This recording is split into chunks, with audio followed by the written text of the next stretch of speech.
উত্তাল যাদবপুরে এবার নতুন মাত্রা যোগ করলেন মুখ্যমন্ত্রী শুভেন্দু অধিকারী। ক্যাম্পাসের ঢিল ছোড়া দূরত্বে 10,000 কণ্ঠে বন্দে মাতরম গাইলেন, জাতীয় পতাকা ওড়ালেন এবং কার্যত হুঁশিয়ারি দিয়ে বললেন, জেএনইউ বা ওসমানিয়া শুধরে গেছে, যাদবপুরও শুধরে যাবে। প্রশ্ন তুললেন, কিসের আজাদি? আমরা তো পাক অধিকৃত কাশ্মীর দখল করব। ঠিক কোন রাজনীতির কথা বললেন শুভেন্দু অধিকারী? পাশাপাশি আজ তৃণমূল ছাত্র পরিষদের প্রতিষ্ঠা দিবসে ভিড়ের বহর দেখে উৎসাহিত মমতা বন্দ্যোপাধ্যায় ঘোষণা করলেন, খুব শীঘ্রই তাড়াতাড়ি তিনি ক্ষমতায় ফিরছেন। মমতা বন্দ্যোপাধ্যায় যে কথা বললেন তার প্রাসঙ্গিকতা কতটা থাকতে পারে? তার এই কামব্যাকের স্বপ্ন আদৌ সম্ভব? এই সমস্ত বিষয় নিয়ে আমরা কথা বলবো। আমার সঙ্গে রয়েছেন দ্য ওয়ালের editor in chief Shankhadeep Das. আমার মনে হয় শুভেন্দু অধিকারী খুব সচেতনভাবে আজকের দিনটি বেছে নিয়েছিলেন হয়তোবা, কারণ তিনি জানতেন মমতা বন্দ্যোপাধ্যায়ও আজকে রাস্তায় থাকবেন। সেক্ষেত্রে এক ঢিলে দুই পাখি মারার মতো মমতা বন্দ্যোপাধ্যায়কেও বার্তা দিলেন, একই সঙ্গে যাদবপুরের দোরগোড়ায় দাঁড়িয়ে বামেদেরও কিন্তু খুব কড়া বার্তা দিলেন। শুভেন্দু অধিকারী এটা কি খুব সচেতনভাবে কোথাও, আমি বলতে চাইছি যে দেশপ্রেম এবং হিন্দুত্বের একটা মিশ্রণ তার রাজনীতিতে কোথাও আনতে চাইলেন বা কিছু? দেখো, তোমার এই যে আজকে বামেদের বিরুদ্ধে বলেছেন, সেটা মুখ্য উদ্দেশ্য নয়। মুখ্য উদ্দেশ্য হচ্ছে যে তুমি যেটা বললে সেটাই মুখ্য উদ্দেশ্য, যে জাতীয়তাবাদ, হিন্দুত্ব, এইসবের বিষয়গুলো। বিজেপি পশ্চিমবঙ্গে ক্ষমতায় আসার আগে থেকেই একটা জিনিস ঘোরতর বাস্তব ছিল, রাজনীতিতে তো বাস্তব, মানে বাস্তবতাকে অস্বীকার করা যায় না। সেটা হচ্ছে যে বিজেপি কিভাবে ক্ষমতায় এসছে, কোন ফর্মুলায়। একটা হচ্ছে যে স্ট্রং অ্যান্টি ইনকামবেন্সি, মমতা বন্দ্যোপাধ্যায়ের বিরুদ্ধে প্রতিষ্ঠান বিরোধিতা, আর দুই হচ্ছে যে একটা পোলারাইজেশন, সেটাকেও অস্বীকার করা যায় না। এই দুটো ফ্যাক্টর ছিল, মেরুকরণ ছিল। একটা হচ্ছে ভোটের মেরুকরণ, যে পুরো ইলেকশন প্রসেসটাই তৃণমূল বনাম বিজেপি, বিজেপি বনাম তৃণমূল হয়ে গেছিল। বাকি পলিটিক্যাল পার্টিগুলোর সে অর্থে কোনো প্রাসঙ্গিকতা তেমন ছিল না, সেটা ভোটের ফলাফলই প্রমাণিত হয়েছে। আর দুই হচ্ছে যে প্রতিষ্ঠান বিরোধিতা। এবার প্রতিষ্ঠান বিরোধিতার বিষয়ে যেই তৃণমূল হেরে গেছে, সেই ব্যাপারগুলো তো আর নেই। তাহলে এবার কি হলো, যে বিজেপি ক্ষমতা আসার দিন থেকেই জানে যে পশ্চিমবঙ্গে যে সোকল্ড সেকুলার ভোট শেয়ার, সেটা অনেকটা বেশি। তাহলে বিজেপিকে কি করতে হবে, যেটা হিন্দু ভোটের সবসময় একটা মেরুকরণ ঘটিয়ে রাখতে হবে। ঠিক ঠিক। প্লাস হচ্ছে যেটা অ্যান্টি ইনকামবেন্সি ছিল, সেটাকে একটা প্রো ইনকামবেন্সিতে পরিণত করতে হবে। অর্থাৎ সরকার বিরোধিতা যে হাওয়া ছিল, সেই জায়গা থেকে বিজেপির সরকার বা মুখ্যমন্ত্রী শুভেন্দু অধিকারী সরকার, তার পক্ষে একটা হাওয়া প্রো ইনকামবেন্সি। সেটা কি দিয়ে হতে পারে? সেটা ডেভেলপমেন্ট দিয়ে হতে পারে, সেটা আইন শৃঙ্খলার উন্নতি দিয়ে হতে পারে, সেটা শিল্পায়ন দিয়ে হতে পারে, সেটা কর্মসংস্থানের সুযোগ বৃদ্ধি দিয়ে হতে পারে, এইরকম সেটা সীমান্ত সুরক্ষা দিয়ে হতে পারে, এরকম বিষয় দিয়ে হতে পারে। তো সেইটা তো প্রসেস গভর্নমেন্টের দিক থেকে চলছে।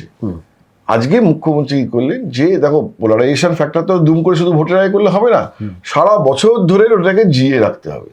তো এইটা একটা যাদবপুর সেই অপরচুন মোমেন্টটা, সেই ফুলটস বলটা দিয়েছে। সেই ফুলটস বলটা আজকে রাখি পূর্ণিমার দিন, যেটা বাঙালির ঘরে ঘরে একটা খুব আবেগের দিন, সেরকম একটি দিন বেছে যাদবপুরে তিনি বন্দে মাতরম 10,000 কণ্ঠে বন্দে মাতরম গিয়েছেন। এর মুখ্য উদ্দেশ্য হচ্ছে যে এই যে একটা জাতীয়তাবাদ বা হিন্দু জাতীয়তাবাদ বা উগ্র জাতীয়তাবাদ বা উগ্র হিন্দুত্ব, যাই বলো না কেন, যেই মোড়কেই বলো না কেন, সেই বাতাবরণটাকে টিকিয়ে রাখা। তা যাদবপুর তার জন্য একটা উর্বর জমি। তার কারণ হচ্ছে যাদবপুরে তো যে ধরনের রাজনৈতিক কথাবার্তা হয়, সেইটাকে বিজেপি ওইভাবে প্যাকেজ করে দেয়। আজাদি স্লোগান ওঠে, এখন আজাদি মানে তো এখানে বলে ভুক পানি সে আজাদি, জাতিবাদ সে আজাদি, তার মানে জাতি, এই যে জাতপাতের থেকে আজাদি, ক্ষুধার থেকে আজাদি। কিন্তু সেইটা বিজেপি জাতীয় স্তরে ওই আজাদি শব্দটাকেই একটা রাষ্ট্রবিরোধী শব্দ হিসেবে একটা পুরো আইডেন্টিফাই করে দিয়েছে। ফলে আজাদির পেছনে যে স্লোগানটা উঠছে সমস্বরে, সেই স্লোগানটা না দেখে শুধু আজাদি শব্দটাকে কেন্দ্র করেই একটা ন্যারেটিভ তৈরি করে দিয়েছে বিজেপি। সেই জায়গাটা থেকেই দাঁড়িয়ে আজকে শুভেন্দু অধিকারী, মুখ্যমন্ত্রী শুভেন্দু অধিকারী, এই যে 10,000 কণ্ঠে যে বন্দে মাতরম একটা করেছেন, এবং সেটা তো শুধুমাত্র তার উদ্যোগ নয়, জাতীয় স্তরে নরেন্দ্র মোদী সরকার বন্দে মাতরম গানটিকে নিয়ে একটা হিন্দু জাতীয়তাবাদের একটা হাওয়া তুলতে চাইছে। এটা আমি আগের দিনে বলেছি যে বিজেপি সময়ে সময়ে এগুলোকে ব্যবহার করে, যে কখনো পুলওয়ামা, কখনো 370 বিলোপ, কখনো রাম মন্দির, তো কখনো বন্দে মাতরম।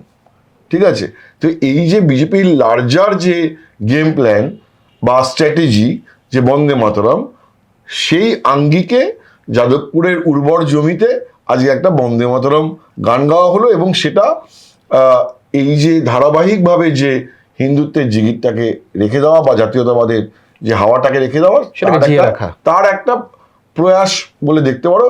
কারণ দেখো, সবসময় তো ভোটের আগে একটা করলে হয় না, একটা ধারাবাহিকতা দরকার হয়। তো বিজেপির পলিটিক্সের সেই ধারাবাহিকতা বজায় রাখার চেষ্টা করলো এখানে।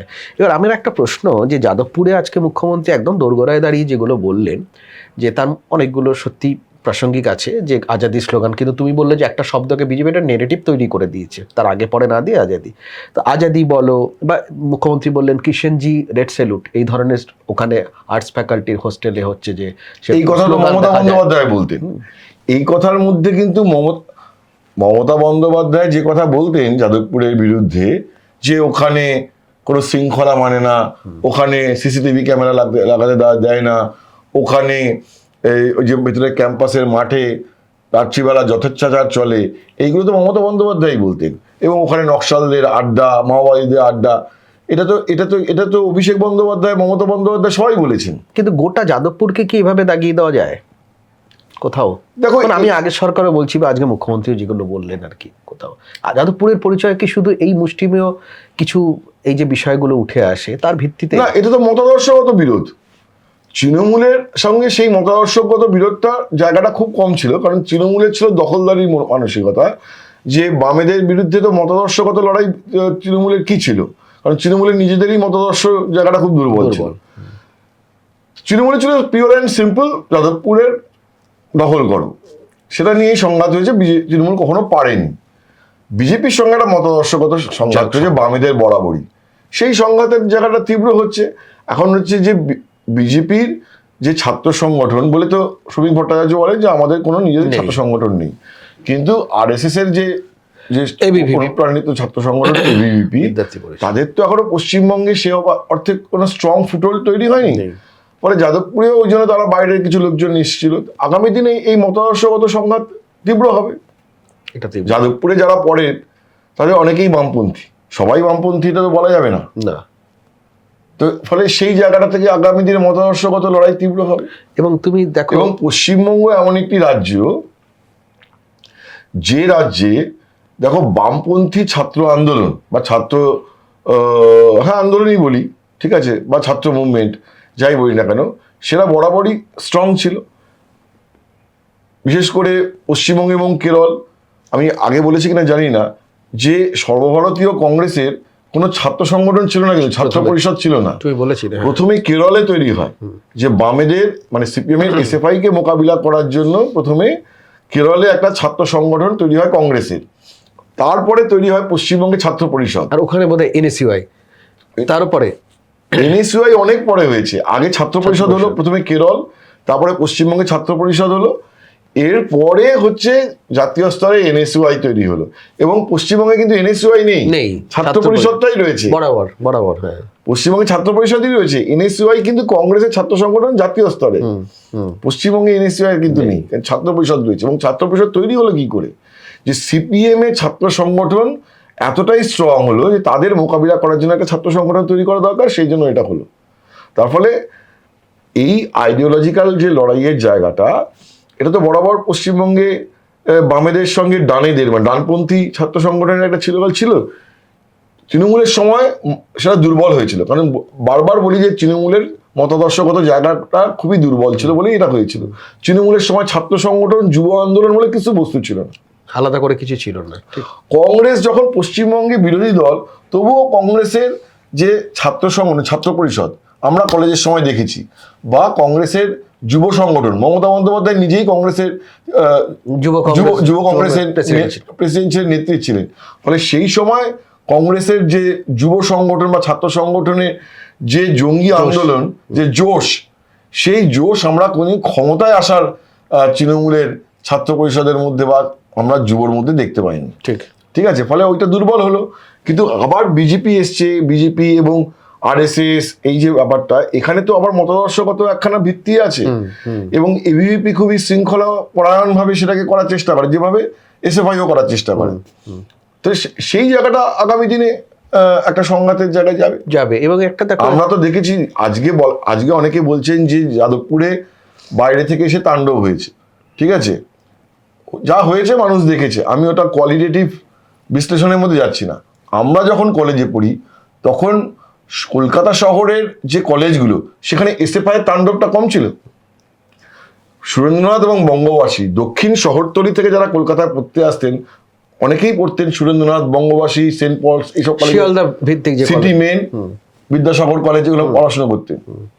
মির্জাপুর সিটি, আকছাড় ওই মারপিট শিয়ালদা স্টেশন পর্যন্ত চলে আসতো। এবং কি ধরনের মারপিট হতো, কি ধরনের বোমাবাজি তখন আমরা দেখেছি, আজকের প্রজন্ম দেখেনি। কিন্তু আমাদের এই যাদের বয়স এখন 50-55 বা 60, তারা জানেন যে সিপিএম এর জমানায় যে এসএফআই এর যে কি প্রতাপ, কি দাপট এবং কি তাণ্ডব শিয়ালদা চত্বরে ছিল, এই কলেজগুলোতে ছিল। ফলে আমি এটাকে বললাম না, এই কোয়ালিটেটিভ জাজমেন্টের দিকে যাচ্ছি না। আমি বলছি যে পশ্চিমবঙ্গে ছাত্র আন্দোলনের যে ইতিহাস, সেটা বরাবরই এরকম। এবং সেখানে একটা মতাদর্শগত লড়াই তখনও ছিল, যে বামেদের বিরুদ্ধে কংগ্রেসে। আজকে আবার যদি এবিভিপি স্ট্রং হতে পারে, কলেজে কলেজে সংগঠন বাড়াতে পারে, তাহলে আগামী দিনে, যেহেতু তৃণমূলের কোনো ওইসব নেই, ছাত্রপাত্র নেই, তার ফলে আগামী দিনে বাম মেয়েদের সঙ্গে এই এবিভিপি ছাত্র সংগঠনের এরকমই একটা সঠিক চলতে থাকবে। দেখো, তুমি বলছো যে তখন একটা মতাদর্শগত লড়াই ছিল, ঠিক সঠিক, এবং তার সঙ্গে ছিল হচ্ছে একটা দখলদারি রাজনীতিও ছিল, ছাত্র আন্দোলনে যেটা হয়, ইউনিয়ন আমি দখল করবো বা ইত্যাদি। এখন একটা প্রবণতা এবিভিপি আসার পর, যেটা বিরোধী ছাত্র সংগঠনগুলো বলছে বারবার, এসএফআই হোক, ছাত্র পরিষদ বা তৃণমূলে যেটুকু রয়েছে, সেটা হচ্ছে যে তাদের কাছে মনে হচ্ছে বিপজ্জনক এটা, যে যাদবপুর হোক বা কলকাতা বিশ্ববিদ্যালয়ে কদিন আগে একটা ইনসিডেন্ট হয়েছে, রাষ্ট্রীয় বিশ্ববিদ্যালয় বারাসতে একটা ইনসিডেন্ট হয়েছে, সব ক্ষেত্রেই দেখা যাচ্ছে যে বিরোধী ছাত্র রাজনীতির যারা ছেলেরা রয়েছে, পড়ুয়ারা, তাদেরকে কোথাও গিয়ে ওই দেশ বিরোধী একটা তকমা দিয়ে দেওয়ার চেষ্টা হচ্ছে। এবিভিপি এই রাজনীতিটা করছে কোথাও গিয়ে। আর যদি বলে দেশ বিরোধী, এটাতে কান্নাকাটি করার কি আছে? তো তোমরাও পাল্টা প্রচার করো। এটা তো যার সাংগঠনিক এবং যার ন্যারেটিভ তৈরি করার ক্ষমতা, সেই তো জিতবে, তাই না? সার্ভাইভাল অফ দ্য ফিটেস্টই তো হবে। অবশ্যই। যখন আমি যে সময়টা এসএফআই এর কথা বলছি, সেই সময়টা তো ছাত্র পরিষদ লড়াই করেই কিছু কিছু কলেজে ছাত্র সংগঠন দখল করেছিল। 94 সালে আমি যখন Goenka college of commerce business অ্যাডমিনিস্ট্রেশনে ভর্তি হই, তখন আমার মনে আছে 52 এসএফআই, সিপি 0। প্রথম বর্ষে যখন আমি ছাত্র, তখন হচ্ছে সিপি 52, এসএফআই 0। উল্টো হয়ে গেল। তো এটা তো লড়াই করেই হয়েছে। নিঃসন্দেহে ওই সময় সিপির হয়ে সবকটা আসন জয়লাভ করা, ছাত্র পরিষদ, তখন তো কংগ্রেস ক্ষমতায় নেই বা তৃণমূল ক্ষমতায় নেই, বা নিশ্চয়ই আনকন্টেস্ট হয়নি, সব কন্টেস্ট করে। হ্যাঁ, তাহলে তো আনকন্টেস্টেড হলেও সেই প্রতাপটা দেখিয়ে আনকন্টেস্ট হতে হয়েছে, যেটা হয় ছাত্র রাজনীতিতে। সেই প্রতাপটা দেখিয়েই তো একটা সময় এসএফআই 52 করে রেখেছিল, সিপি 0 ছিল। সেই পাল্টা প্রতাপ দেখিয়েই 52 0 হয়েছে, এসএফআই 0 হয়েছে। তো এইটা তো তখন তো কেউ জমি তৈরি করে দেয়নি। তার ফলে যদি বিরোধী রাজনীতি করতে হয়, তাহলে তো সেভাবেই করতে হবে, সেই প্রতাপটা দেখাতে হবে। কান্নাকাটি করা তো জায়গা নেই। ছাত্র আন্দোলন তো তেজ দেখানোর, একদম তেজ এবং দাপট, একটা জোশের ব্যাপার বরাবরই, এবং আবেগ সঙ্গে একটা। এবং সবচেয়ে বড় কথা যে আমি আমার ন্যারেটিভটা, আমার যারা অ্যাক্টিভলি ছাত্র সংগঠন করে না, সবাই তো আর ইউনিয়ন রুমে গিয়ে বসেন না, তো তাদেরকেও বোঝানো যে এবিপি কি করছে, আবার এবিপিও পাল্টা বোঝানোর চেষ্টা করবে তাদের, যেটা তাদের নেগেটিভ বা কিছু। আমি একটু মমতা বন্দ্যোপাধ্যায়ের প্রসঙ্গে আসি। একই দিনে আজ মমতা বন্দ্যোপাধ্যায় আবার দীর্ঘদিন বাদে পথে নামলেন। হালিশহরের পরে আজ মমতা বন্দ্যোপাধ্যায় পথে নামলেন এবং হচ্ছে তৃণমূল ছাত্র পরিষদের সভা থেকে একটা ভিড়ের বহর ছিল মোটামুটিভাবে, যদিও অস্বীকার করার উপায় নেই এই ভিড় মমতা বন্দ্যোপাধ্যায়ের মানে ক্ষমতায় থাকার সময় বা তার আগে বিরোধী নেত্রী হিসেবে থাকার সময় যে ভিড় তার হয়তো 1/5 যাওয়ার যেটা, কিন্তু ভেঙে যাওয়া তৃণমূলের কাছে এটাই হয়তো উৎসাহিত হওয়ার মতো একটা ভিড় হতে পারে। সেক্ষেত্রে বহর দেখে মমতা বন্দ্যোপাধ্যায় বললেন যে খুব দ্রুত ক্ষমতায় ফিরবেন। রাজনীতির কথা যা বললেন তার বাইরে এটা খুব সিগনিফিকেন্ট লাগলো যে ক্ষমতা যাওয়ার 4 মাসের মাথায় বলছেন খুব দ্রুত ক্ষমতায় ফিরবেন। এটা তুমি কি বলবে বলো? কিছুই বলবো না। এটার কোনো কোনো মানে এটার কোনো কোয়ালিটেটিভ মানে কি বলবো, এটা কোনো মূল্যই নেই। তার কারণ হচ্ছে যে তুমি প্রথম যেটা দিয়ে শুরু করেছো যে তৃণমূলের যে আগে যে ভিড় হতো সেই ভিড় আর নেই। এমন তো বলতে পারবে না যে তৃণমূল গাড়ি ভরে ভরে তৃণমূলের কর্মীরা আসছিলেন, যুব ছাত্র আর যুব বলে তো তৃণমূলের কিছু ছিল না। আজকে তো যুবদেরই অনুষ্ঠান, ছাত্র যুবটা তো উঠে গেছিল। যুব নেতা জাহাঙ্গীর, যুব নেতা আজকে শওকত মোল্লা, মানে আমি বলছি যুব ব্রিগেড, তো যুব ফেস বলতে কিছু ছিল না। নামকে বাস্তে সংগঠনের মাথায় লোকজন ছিলেন, কিন্তু যুব তার মুভমেন্ট কোথায়, সেটা তো সবচেয়ে বড় প্রমাণ পেয়েছিল তৃণমূল আরজিকর মুভমেন্টের সময়। কাউন্টার ন্যারেটিভ কিছু তৈরি করতে পারেনি, কেউ নেই ওখানে। সায়নী ঘোষ ছিলেন যুবর প্রেসিডেন্ট, তখন কি প্রোগ্রাম করেছেন সায়নী। তো আজকে যে তৃণমূলের যে 40% ভোট বিধানসভায় ছিল, আমি মানছি ঋতব্রতরা চলে গেছেন, কিন্তু কর্মীরা কোথায়, তাদেরকে কেন নিয়ে আসতে পারছেন না? তার ফলে আজকে যে 2-4-5 হাজার লোক হলো, সেটা তো আগে তো তার থেকে বেশি হতো। এটা একটা নেগেটিভ তৈরি করছে যে ভয় দেখানো হচ্ছে। কে ভয় দেখিয়েছে? গত 4 মাসের পরিস্থিতি কে ভয় দেখিয়েছে? বিজেপির অত্যাচার, যেটা তৃণমূল এখন তো ডিম ছোড়াও বন্ধ হয়ে গেছে, এই মুহূর্তে নেই। তাহলে আসছে না কেন?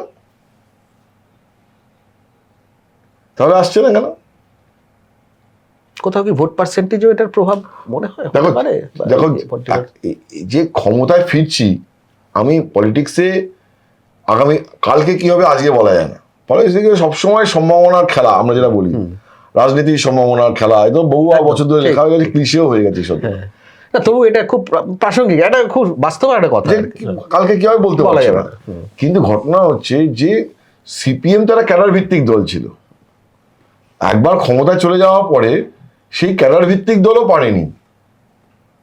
আর তৃণমূলে তো সংগঠন তো পুরো ফ্যান ক্লাবের মতন।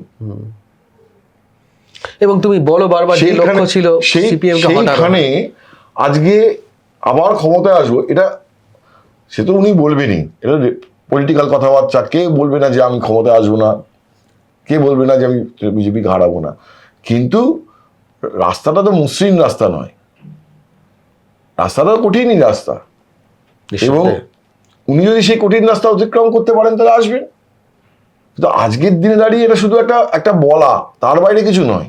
এবং এই কঠিন রাস্তায় নামতে গেলে, যেটা সিপিএম এর হয়েছিল 34 বছরের বাম শাসনের পরে, যে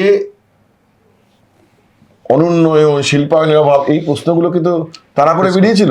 মমতা বন্দ্যোপাধ্যায় এরপরে আবার অ্যাগ্রেসিভ নামলে তাকে তো ওইসব হার্ডেল অতিক্রম করতে হবে। তোলাবাজি, সিন্ডিকেট, ঠিক আছে, চাকরি চুরি, পার্থ চট্টোপাধ্যায় বান্ধবীর বাড়ি থেকে টাকা উদ্ধার, টুলু মণ্ডল, পোরাস বর্ডার, এইগুলো তো অতিক্রম করে করে করে যেতে হবে। এগুলো তো মানে এই প্রশ্নগুলো তাকে, হ্যাঁ, এগুলো পাঁচিলের মতো সামনে দাঁড়িয়ে আছে,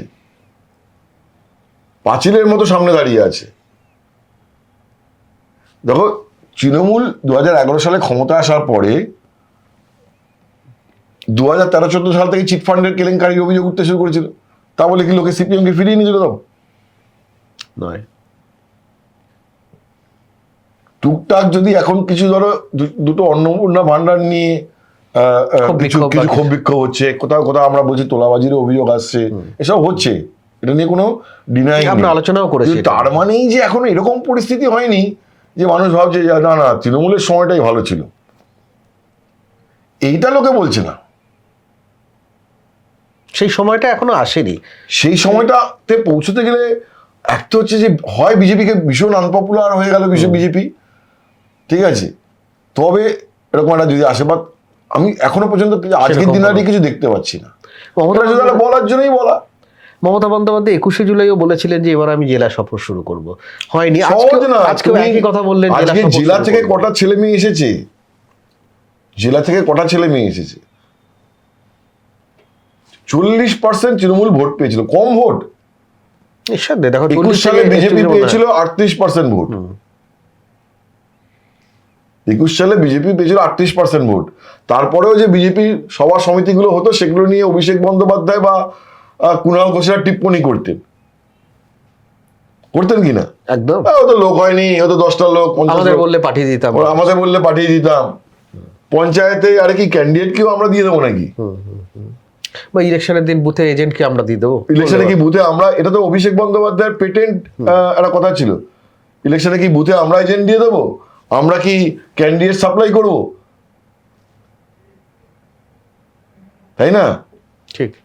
তো বিজেপি তো ওইটা অতিক্রম করে এসছে, কিন্তু আজকে তৃণমূলকে তো ওই ব্যাগেজ, কয়েক হাজার মন ভারী ব্যাগেজ, সেটা যেখানে সব অভিযোগ ভরা আছে, তোলাবাজি, সিন্ডিকেট, চাকরি চুরি, দুর্নীতি, অনুন্নয়ন, শিল্পায়নের অভাব, কর্মসংস্থানের সুযোগ তৈরি করতে না পারা, মহিলা নিরাপত্তা, একটার পর একটা, তাই না, স্বৈরাচারী শাসন ব্যবস্থা, সব প্রশ্নের উত্তর দিতে হবে তো। আরেকটি বিষয়ে দেখো, এই যে তুমি বলছিলে যে সত্যি 40 থেকে 41% বরঞ্চ তুলনায় বামেদের জন্য সিপিএম এর জন্য পথটা সহজ। আমি এটাতেই আসছি যে 34 বছর নতুন প্রজন্ম দেখেইনি অনেকে সিপিএম এর জমানায় কি হয়েছে, বা হয়তো সিপিএম এর শেষ দিকে জন্মগ্রহণ করেছে 2000 সালে, যার জন্ম 2011 আস্তে আস্তে, তার তো কোনো পলিটিক্যাল সেন্স তৈরি হয়নি 10 বছর, 8 বছর, 10 বছর, 11 বছর বয়সে।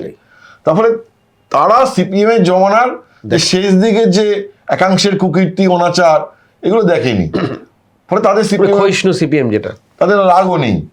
ফলে সিপিএম এর জন্য বরঞ্চ আজকে যুবদের কথা বলা, ছাত্রদের কথা বলা, বা কর্মসংস্থানের কথা বলা, এগুলো সহজ, এই গ্রহণযোগ্যতা পাবে। সিপিএম যদি সত্যি আজকে জেলায় সফর করতে পারে, সিপিএম একটা এই যে সেকুলার স্পেসে একটা বড় নিজের জায়গাটাকে আরো প্রসারিত করতে পারবে। একদম। সিপিএম এবং কংগ্রেসও দেখো কিছুটা রাস্তায় আছে, এবং তৃণমূলের যে মূল ভিত্তি সংখ্যালঘু ভোট, সেক্ষেত্রে যদি এই 40% ভোটের মধ্যে যদি সিপিএম বা কংগ্রেস যদি কিছুটা থাবা বসাতে পারে, সেক্ষেত্রে তো তৃণমূলের পক্ষে প্রধান বিরোধী দলের এই তকমা বজায় রাখাটাও কিছুটা চ্যালেঞ্জের মুখে, অন্তত যদি এত তাড়াতাড়ি বলা যায় না। আবার যদি কংগ্রেস একা সিপিএম এর কি হবে আমি জানি না, একা কংগ্রেসের কি হবে আমি জানি না, কিন্তু কংগ্রেস সিপিএম যদি আবার একটা অ্যালায়েন্স হয়, এবং সেটা যদি খুব পরিচ্ছন্নভাবে হয়, সেটা যেন এরকম না হয় যে অধীর চৌধুরী মঞ্চে আছেন বলে সীতারাম ইয়েচুরি সিঙ্গুরে চায়ের দোকানে বসে চা খাচ্ছেন, অধীর চৌধুরী কখন নামবেন তারপরে গিয়ে সীতারাম গিয়ে মঞ্চে উঠবেন, এইরকম হলে হবে না। 2016 সালে যে জোট হয়েছিল, সেই জোটের লাস্ট মিটিং হয়েছিল পার্ক সার্কাস ময়দানে বুদ্ধদেব ভট্টাচার্য এবং রাহুল গান্ধী। সেই ভোটের প্রথম মিটিং হওয়া উচিত ছিল বুদ্ধদেব ভট্টাচার্য এবং রাহুল গান্ধী, তবে জোটটা নিয়ে একটা কনফিডেন্স তৈরি হতো। বিমানবাবু বলছেন জোট না ঘোট। একদম। একমাত্র আমি দেখেছিলাম যে ক্যানিং এ সুজন চক্রবর্তী আর সোনিয়া গান্ধী একসাথে একই মঞ্চে, ঠিক মনে পড়ছে। কিন্তু সুজন চক্রবর্তী আর সোনিয়া গান্ধী কিন্তু একই সমতুল নেতা বলা যায় না, ফলে ওখানে যদি তবু সীতারাম ইয়েচুরি থাকতেন তাহলে একটা মেসেজ যেত, কিন্তু শেষ চেষ্টা হলো রাহুল গান্ধী বুদ্ধদেব ভট্টাচার্য, ওটাই তো প্রথম মিটিং হওয়া উচিত। একদম, শুরুটাই সেই বার্তাটা দেওয়া দরকার, যে যদি একটা কোহেসিভ, একটা খুব সমন্বয় করে হয়, কারণ কংগ্রেসে হয়তো দক্ষিণবঙ্গে কংগ্রেস ক্ষয়িষ্ণু, কিন্তু কংগ্রেস উত্তরবঙ্গে স্ট্রং, আবার দক্ষিণবঙ্গে সিপিএম এ তবু মানে ভোট তো আছে কিছু না কিছু অবশ্যই, এবং যে ভোট বিজেপির দিকে চলে গেছিল তৃণমূল বিরোধিতার নামে জন্য, সেই ভোটকে যদি ফেরাতে পারে, এবং সিপিএম এর ছাত্র যুবদের পথে দেখাও যাচ্ছে কিছুটা, সেই ধারাবাহিকতা যদি রক্ষা করতে পারে, তাহলে ফলে সিপিএম এর জন্য সহজ অনেকটা, তৃণমূলের জন্য অতটা সহজ নয়। তৃণমূলকে ওই প্রশ্নের যে হার্ডেল, সেগুলো অতিক্রম করে করে যেতে হবে। সেটা মমতা বন্দ্যোপাধ্যায়ের কাছে কিছুটা হলেও কঠিন, এই এত প্রশ্ন, মানুষকে অত সহজে বোঝানো যাবে না যে কয়লা চুরি হচ্ছিল ও তো ইসিএল এর দায়িত্ব, আর ওই গরু পাচার হচ্ছিল ও তো বিএসএফ করেছে, বিএসএফ এর দায়িত্ব, বিএসএফ পারেনি কেন, এইসব করে মানুষকে আর এখন বোকা বানানো যাবে। আমি চাকরি চুরি হয়েছে আমি কি জানতাম না, টুলু মণ্ডল ওখানে পাথর কেটে ফাঁক করে দিচ্ছে আর লরি লরি চলে যাচ্ছে, আমার কিছু জানা ছিল না, আর এখানে পাড়ায় পাড়ায় সিন্ডিকেট, আমি কিছু জানতাম না, এগুলো মানুষ বিশ্বাস করবে? সুতরাং মমতা বন্দ্যোপাধ্যায়ের এই কামব্যাকের যে স্বপ্ন, সেটা কতটা বাস্তবে এই মুহূর্তে তার কতটা বাস্তবতা দেখো, আছে পশ্চিমবঙ্গে সেটা কিন্তু এটা বিজেপির ভালো লাগুক খারাপ লাগুক সেটা, বা অন্য কারোর ভালো লাগুক খারাপ লাগুক সেটা পরের ব্যাপার। রাজনৈতিক বাস্তবতা যেটা দিয়ে আমি শুরু করেছিলাম, সেটাকে তো তুমি তোমার পছন্দ নয় বলেই সেটা পাল্টে যাবে এরকম তো নয়। পশ্চিমবঙ্গের রাজনৈতিক বাস্তবতা হলো যে বিজেপি একটা তৃণমূলের অ্যান্টি তৃণমূল ভোট আর একটা হিন্দু হিন্দু ভোট এটা নিয়ে এসেছিল, যেটা বিজেপির কোর ভোট বলা যায়। এবং আমার ধারণা বিজেপির কোর ভোট হচ্ছে 25-26%, বাকি ছিল অ্যান্টি তৃণমূল ভোট। তার ফলে যে প্রতিষ্ঠান বিরোধিতাটা ছিল সেইটাকে এখন মুখ্যমন্ত্রী শুভেন্দু অধিকারী সরকারকে একটা প্রো সরকার বা প্রো ইনকাম জায়গায় তৈরি করতে হবে। তার আরবানাইজেশন দিয়ে, তার ইন্ডাস্ট্রিয়ালাইজেশন দিয়ে, কাজের সুযোগ তৈরি করে, বেটার পুলিশিং ব্যবস্থা, মহিলাদের জন্য নিরাপত্তা, ঠিক আছে, এইসব দিয়ে করতে হবে। প্লাস হচ্ছে যে ওই ফ্যাক্টরটা রাখতে হবে, কারণ হচ্ছে এরপরেও কোনো সংখ্যালঘু বিজেপিকে ভোট দেবে আগামী 5 বছরেও, ঠিক আছে, এটা বিক্ষিপ্ত একটা দুটো চারটে না হলে গোটা বিষয়টা কল্পনার অতীত। বিক্ষিপ্ত একটা দুটো চারটে 10টা 20টা হতে পারে। যেমন এবার ভোটের আগে আমি বলেছিলাম তোমার মনে কৃষ্ণনগরের মেলায়, রাজবাড়ির অদূরের মেলায় একজন যুবক এসে আমার বুম দেখে বলেছিল আমাদের রিপোর্টারকে, আমি ছিলাম সামনে, যে আমি তো বিজেপিকে ভোট দেবো, কারণ বিজেপি রুল স্টেটগুলোতে এই ডেভেলপমেন্ট আমাদের গেছিল, ওটা দা ওয়ালে ওটা চলেও। ফলে ওইটা তো একটা বিক্ষিপ্ত স্বর ছিল। এরকম তো এমন নয় পালে পালে লোক এসে আমাদের বলে গেছে। হঠাৎ করে ওখানে একজনকে পেয়েছি, একজনকে বহরমপুরে পেয়েছিলাম যিনি সংখ্যালঘু, তিনিও বলেছেন বিজেপিকে ভোট দেবো।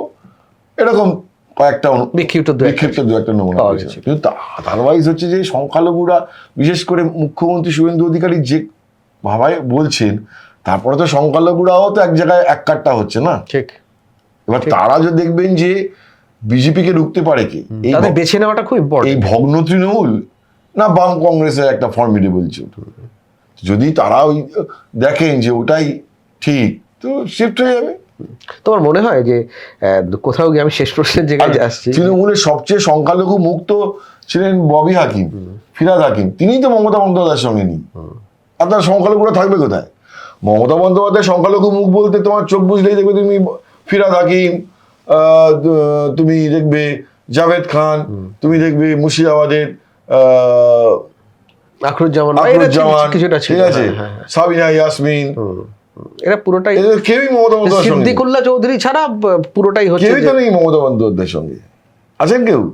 সেক্ষেত্রে মমতাকে নতুন মুখ তৈরি করতে হবে। একমাত্র কালীগঞ্জের বিধায়িকা আসিফা সম্ভবত, হয় সে আছে একমাত্র, যাকে মহিলা তৃণমূলের প্রেসিডেন্টও করলেন মমতা। একদম। সুতরাং মমতা বন্দ্যোপাধ্যায়ের সামনে এটা একমাত্র কালীগঞ্জের বিধায়িকা আলিফা রয়েছেন মমতার সঙ্গে, এবং তিনি তৃণমূল কংগ্রেসের সভানেত্রী, মহিলা তৃণমূল কংগ্রেস সভানেত্রী। এছাড়া তুমি কোন সংখ্যালঘু মুখ দেখছো? ঠিক। সংখ্যালঘুদের বিজেপি বিরোধিতার জায়গাটা হয়তো ক্ষুণ্ণ হবে না, কোনো হবে না, কিন্তু সেটা যে একেবারে চিরাচরিতভাবে মমতা বন্দ্যোপাধ্যায়ের ভোট ব্যাংকেই যাবে সেটা কিন্তু এই মুহূর্তে বলা যাচ্ছে না। সুতরাং মমতা বন্দ্যোপাধ্যায়, এবং তার সঙ্গে তুমি যেটা বললে যে মমতা বন্দ্যোপাধ্যায়কে এত প্রশ্নের উত্তর দিয়ে পথে নামতে হবে, তিনি জেলায় নামবেন বলছেন, একটা রাজনৈতিক দলের এবং প্রাক্তন মুখ্যমন্ত্রী হিসেবে সেই হক তার রয়েছে, যত তাড়াতাড়ি নামবেন তৃণমূল কর্মীরা হয়তো উৎসাহিত হবে, কিন্তু তাকে এত প্রশ্নের জবাব দিতে দিতে যেতে হতে পারে যেটা তার পক্ষে কিন্তু খুব একটা সুখকর কিছু হবে বলে মনে হয় না। পাশাপাশি শুভেন্দু অধিকারীর আজকের রাজনীতি এবং এটা কিন্তু ভোটের রাজনীতি, ভোটের আগের রাজনীতির সঙ্গে দেখতে গেলে অনেক ক্ষেত্রে মিল আছে, এবং নতুন করে তাকে কিছু ইন্ট্রোডিউসও করতে হচ্ছে ক্ষমতা ধরে রাখার জন্য। সেক্ষেত্রে দেশপ্রেম এবং জাতীয়তাবোধ, এটা এই জিগিরটা তার রেখে যাওয়া কিন্তু তার একটা রাজনৈতিক বাধ্যবাধকতার মধ্যে পড়ছে। সুতরাং আগামী দিনে কি হবে সেদিকে আমাদের চোখ থাকবে। আপাতত আমাদের আজকের আলোচনা এই পর্যন্তই। সব খবর দেখার জন্য চোখ রাখুন দ্য ওয়ালে।